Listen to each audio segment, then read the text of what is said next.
now we get to talk about the People's Co-Main event, the fight that, I mean, that excites me about as much as Cejudo versus Moraes. These stakes aren't quite as high, but they are almost. Tony Ferguson, who is on a massive win streak. Not only is his record 24-3, but I think he's on a 17-fight win streak. And I mean 17 fights, all of them in the UFC, Nick. That is unheard of.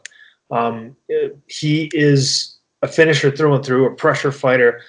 His record now 24-3, and he's going up against a very familiar fighter in the UFC as well, Donald Cerrone, who's got the most wins in the UFC. Pretty sure he's got the most fights in the UFC. His record is 36-11-0. He's on a 3-fight win streak. After having come down from 170 to 155, he's 2-0 against Alexander Hernandez and Al Iaquinta.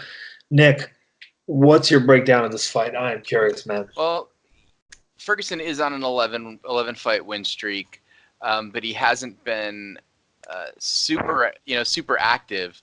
He took almost a year off after fighting Dos Anjos, before fighting Kevin Lee, and then took another year off before fighting Pettis last October, and has had some personal issues since then. Yet he's still favored in this fight. And after picking Al Iaquinta to beat Donald Cerrone, I am not picking against Cowboy anymore. I am shocked that Cowboy's an underdog after that last fight, and with Ferguson coming off for him. These kind of big gaps between his fights. Also knowing that Cerrone had success against some and he got some lumps too, but had some success at 170. It's my opinion that Donald Cerrone is going to truck him. I think Cerrone is gonna TKO Ferguson in the first or second round. Wow, Nick. I mean, that is wild, Nick. Ferguson's gotten hurt a lot against guys who do not hit as hard as Donald Cerrone. That is true, but man, to give Cerrone such an edge. But by the way, if you're saying it's 11 wins, then I clearly grossly over-exaggerated it at 16-17. But yeah, like you think he's gonna just mow him over? I do. I think he's gonna bully him, and I think that Cerrone will be able to walk him down.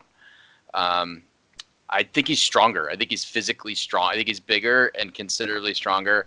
And I feel like we've seen Tony get pushed around. He's super resilient and has lots of different ways to win. But the look in the eye, the look we've seen in Cerrone's eye over his last 3 fights, I'm not picking against that dude.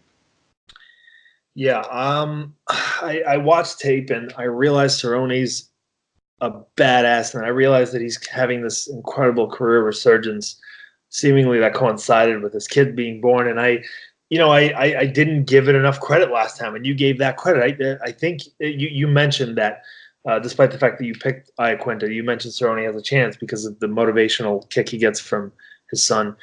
I know that I favored Cerrone's opponent Al Iaquinta in his last bout. And I know that Cerrone ended up looking really good against him. But as we spoke about that fight, I mentioned all of the stylistic advantages that Cerrone had in the matchup. Right. My argument was that despite all of that, I favor Iaquinta's pressure to be enough. Iaquinta knowing to go to the body, where Cerrone has historically been weak, where he can't really take a liver shot very well. The thing is that Cerrone didn't really fight that way. And Cerrone's knee is something else that I mentioned, and how Cerrone will throw those leg kicks, and maybe that's a factor here since Ferguson had an ACL tear, I believe, from about a year ago, and came back after like 6 months and to win his last bout against Anthony Pettis. Maybe that'll be a factor here as well. But Tony Ferguson is just a relentless, nonstop pressure, almost inhuman fighter. He has the conditioning to throw hundreds of strikes per round and keep on going. He might go 7 or 8 rounds if you let him, forget 5. Ferguson can keep throwing at Cerrone and put the kind of pressure on Cerrone that he's not comfortable with. On top of that, Cerrone did beat Anthony Hernandez, Al Iaquinta, Mike Perry in his last 3 bouts. But what are all those guys? They're wrestle boxers. Yes, we have talked about that. Yep. Yeah. And what's Cerrone really good against? Shorter, stockier guys who are going to want to come in with overhands with their head down, leaning into that left knee of his. Tony Ferguson is not going to lean into that left knee of his.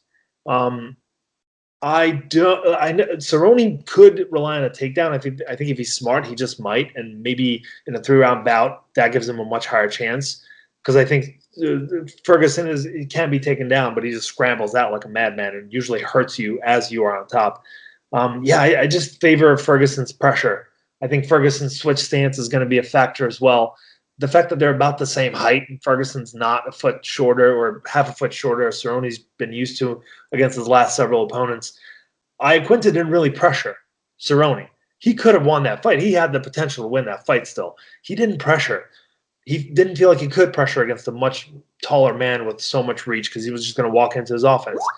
So I don't think that Ferguson's going to have any of those problems. Ferguson doesn't really have a mode in his head that allows for him to retreat or to cower or to cover up. Yes, Ferguson can get hurt in the first round, but Cerrone's a slow starter. He He doesn't. is. He doesn't tend to throw any big bombs early. Again, I can absolutely see Cerrone winning this fight. Do not get me wrong. He's a badass, but I'm gonna favor Ferguson because he's absolutely insane, and I'm gonna assume that his recent troubles at home are not gonna be a big enough factor because that could really weigh on a lot of fighters. Well, we've got our first discrepancy on the card. I like it. And I'm So- super. I can't wait. I can't wait. This card has so many fights. I'm thrilled to watch, and that's certainly at the top of the list.